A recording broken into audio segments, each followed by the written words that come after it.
Welcome back to Catch Some SoulShine and listen.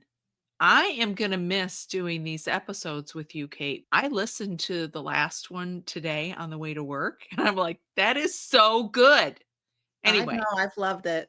I've loved yeah, every minute we of it. we've talked about understanding political grief, healing political grief, and mostly healing ourselves. And when you heal yourself, that ripples out to affect others around you. And then last week we talked about activism and how ironic that now this will come out afterwards. We just had this national movement where people were getting active and making their voices Yeah, heard.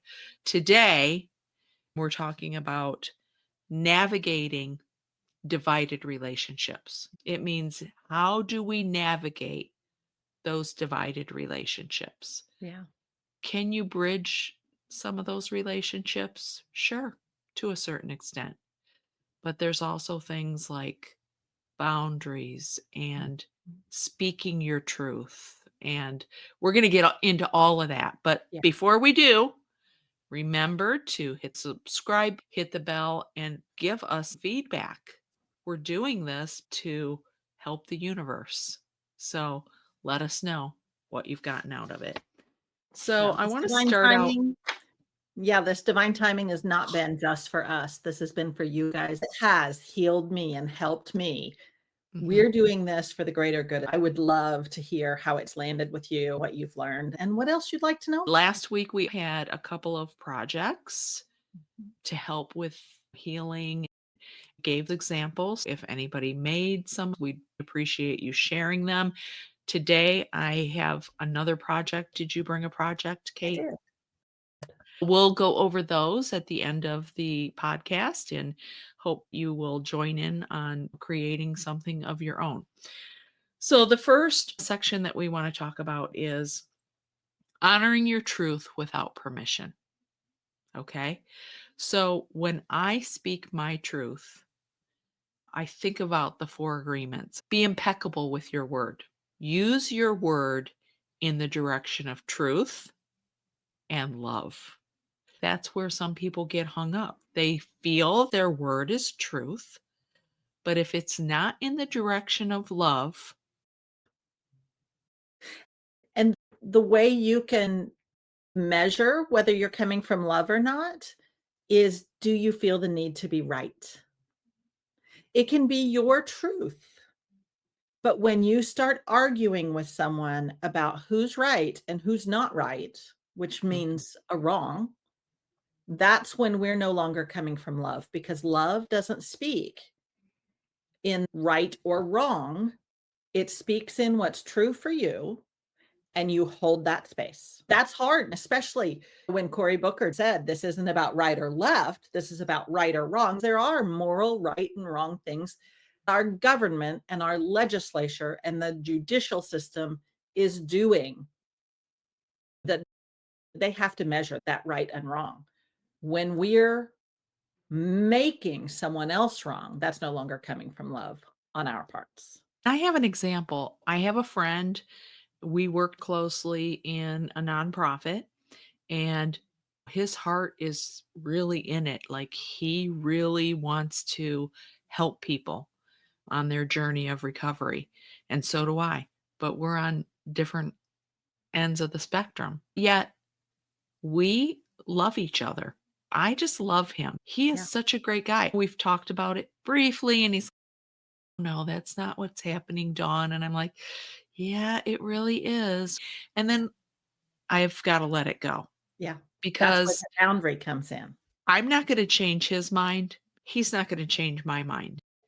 And we honor and respect that about each other. Yep.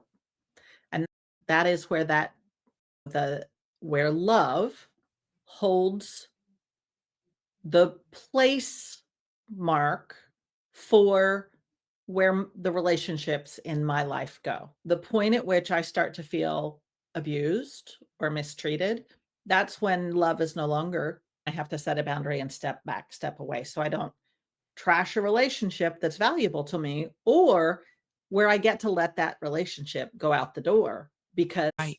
I am valuable to me. No one can make that decision for you.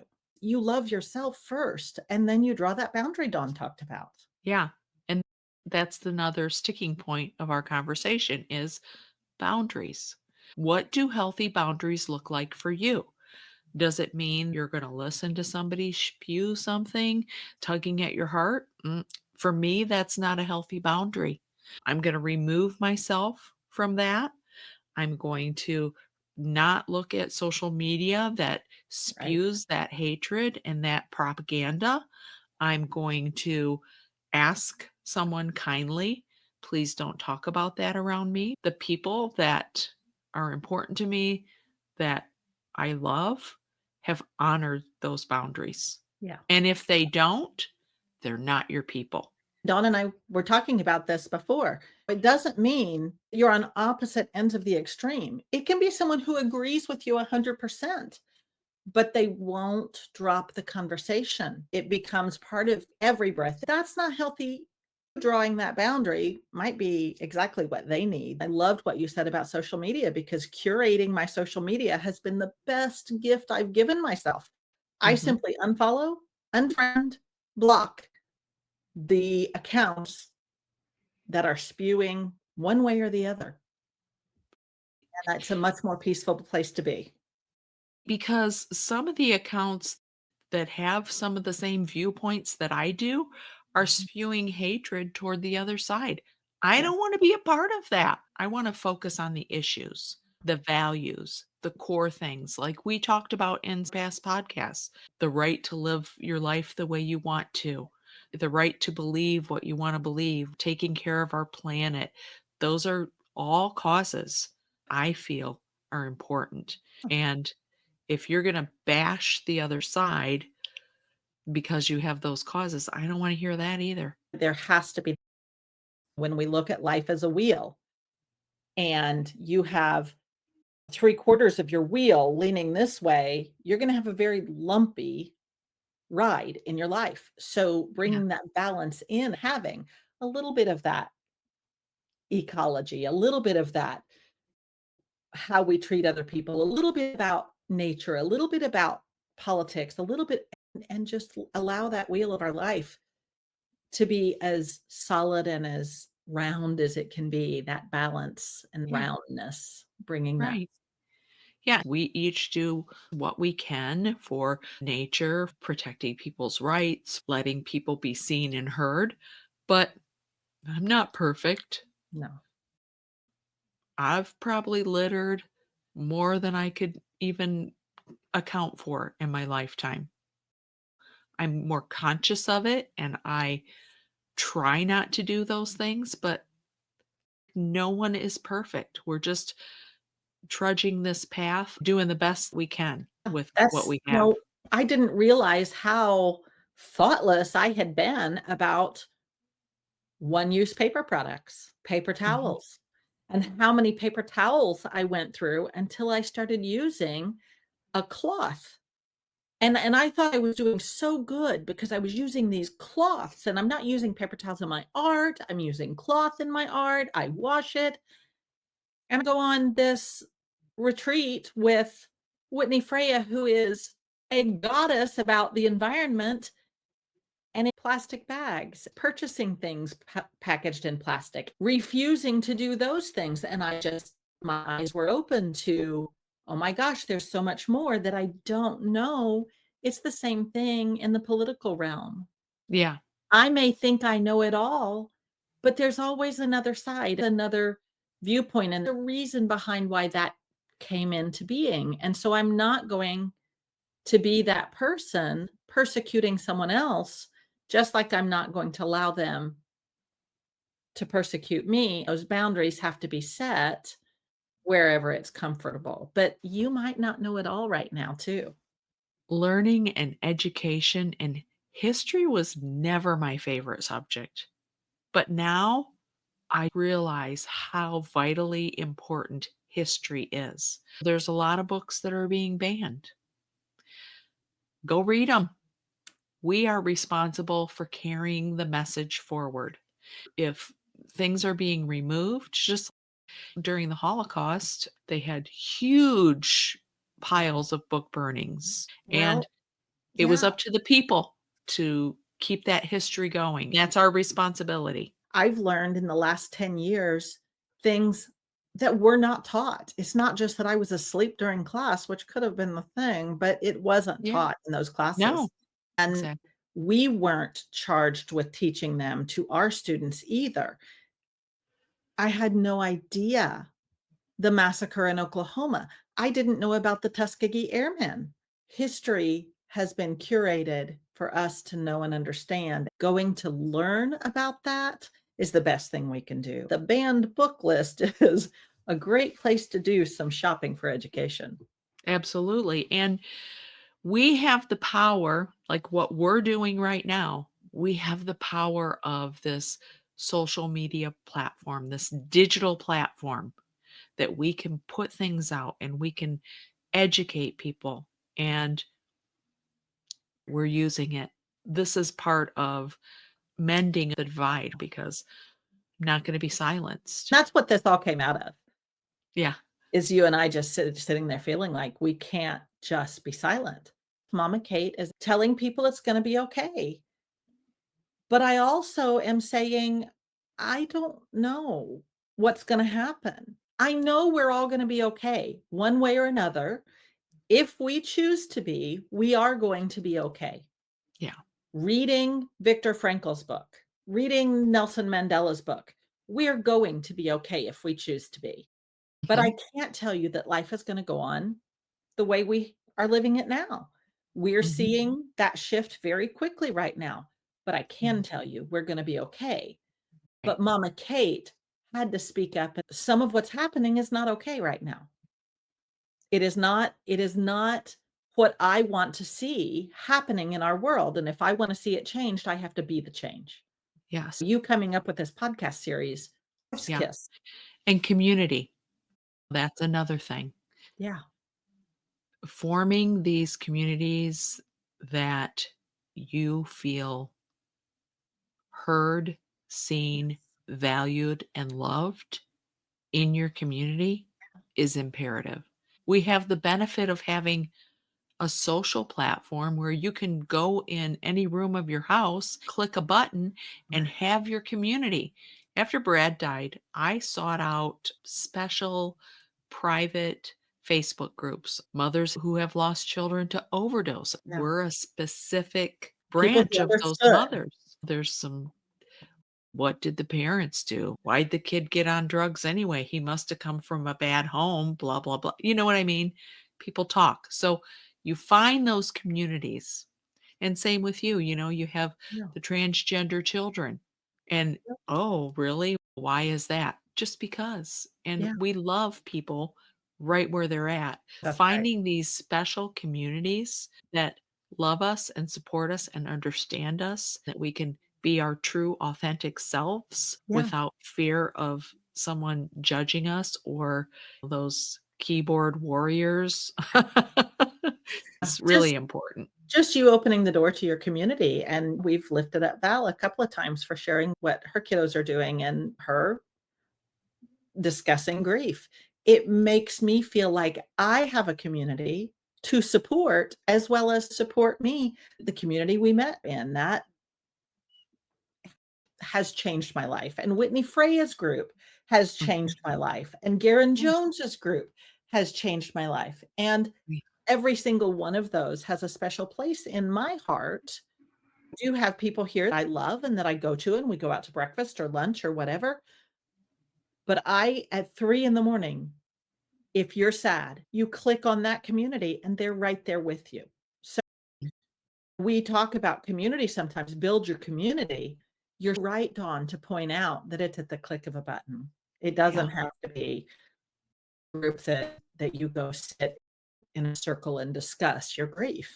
It doesn't have to exactly. be in person. Yep, exactly.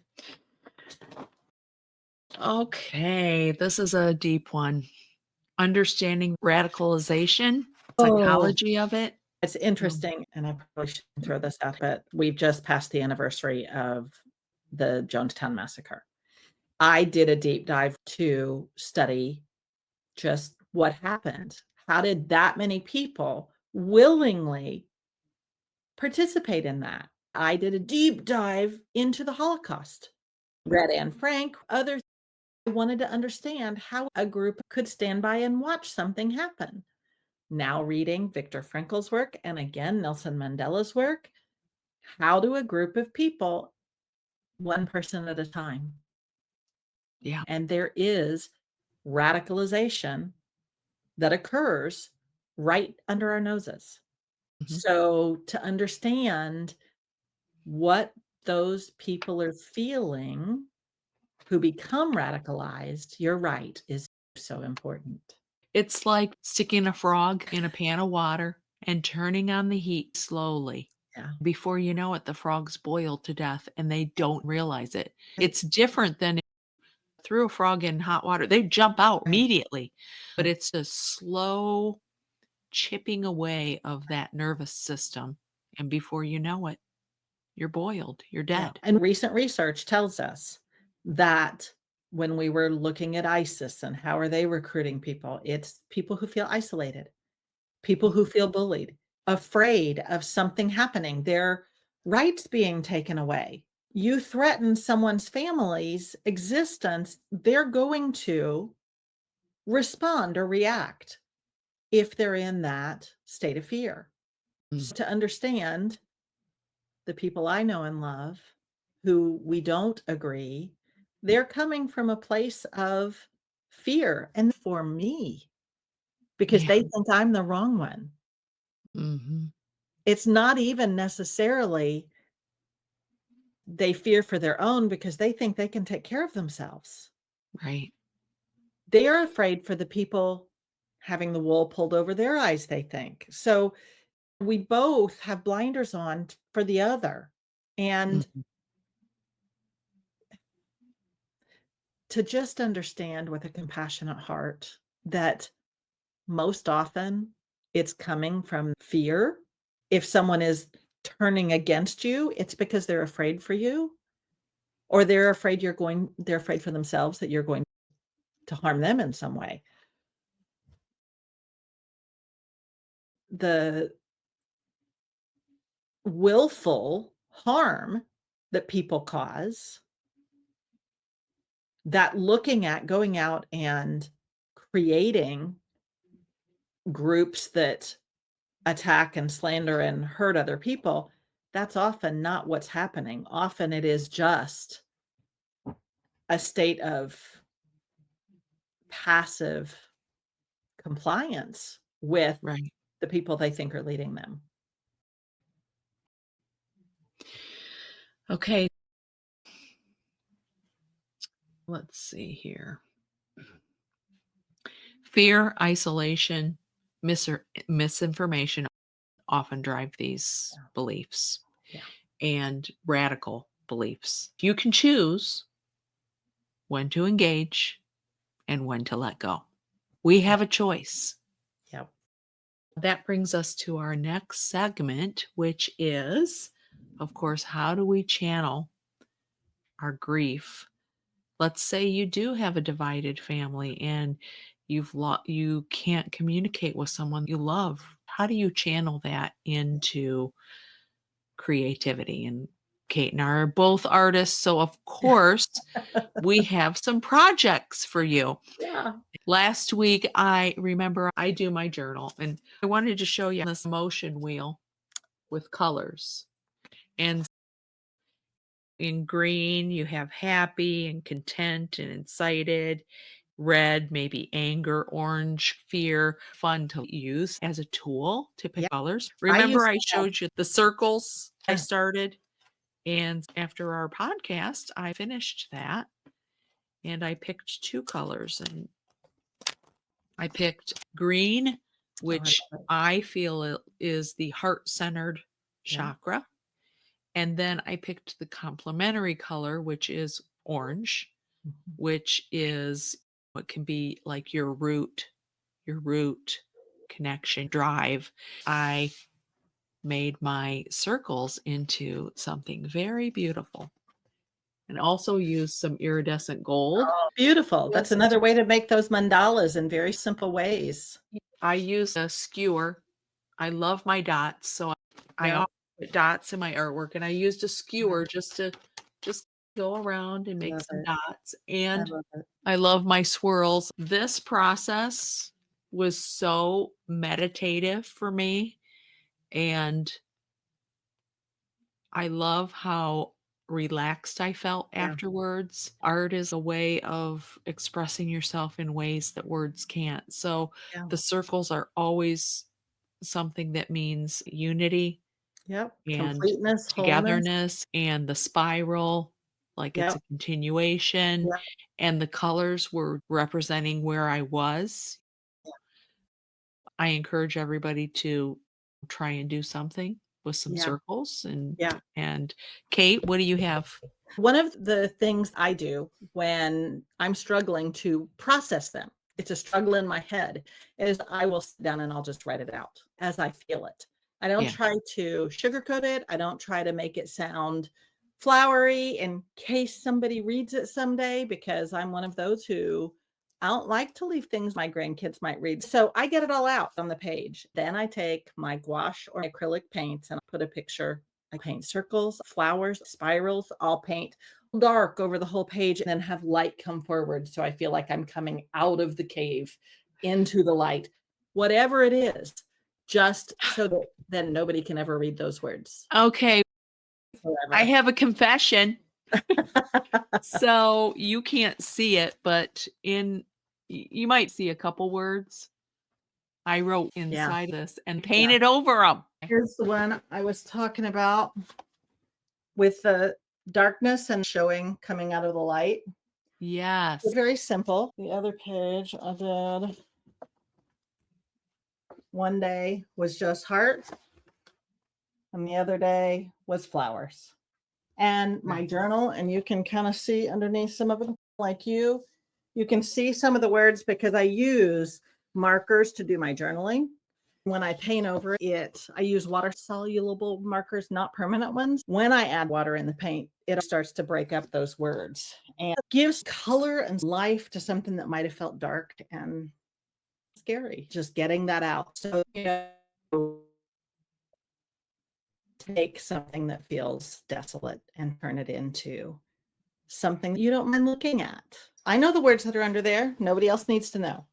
I Yeah. got it out of my system. So I want to leave people with a couple of things. And first and foremost is hope. Hope is eternal. Hope is something you can foster in your own life Yeah. by creating these boundaries. And I do think it's important that when we speak our truth and we use our words in the direction of love and tolerance and all that, we might not navigate those divides with family members or certain people, but there's somebody out there listening that says, thank you. I feel heard and I feel seen. That's our intention. Yeah. You are seen, and You I'll matter. never turn my back on you. You matter just as you are. You don't need to fear that I see you a way that you don't see yourself. Speaking to the trans community, I see you in the highest light of pure love. You are worthy of feeling the love in this universe. That's right. You. The more we ripple this out, it goes far beyond what we can see and feel. If you think you can't make a difference, just go out and love somebody. You will make a difference. If you can't love somebody, go love a tree. Go be a tree. Go hug a tree. Put your feet on the earth. Let Yeah. Mama Earth nurture you when you don't feel loved. Mama Earth is always there. Lay on the ground and soak up the love of our Mother Earth. And then get up and go love somebody. Give yourself permission to grieve. I'm grieving some things right now. I'm grieving some changes that I don't necessarily feel are good, but I'm grieving them. I'm holding space for that so that I can move through that grief and go forward. Yeah. And you're such a good example for that, Dawn. You being here and doing this work is so important. I love that you're giving people the example of how to grieve and then to show up for your life. If you need a boost, listen to Mama Kate. Every single day, she gives out these love notes for free on her channel. She's on Instagram. Facebook and TikTok, I'm waiting to see what happens with it, but yes, Facebook, Yeah, Instagram. you need a little boost? Go listen to a little Mama Kate. And We've both thank got you. journals out there. If you're Yes. a journaler and you need some topics, we've both got journals, as Yeah. do a lot of our friends. Please take what you like, leave Yeah, the rest, yeah. but do it with love and go catch you some soulshine. I have been really honored to do this series with you. It's been wonderful, This and is so fun. I'd like to know what you think because I see another series coming. Leave us a note in the comments and let us know what you think because we got a lot to talk about. Hit the subscribe, share this with somebody that might need it. Have a great day.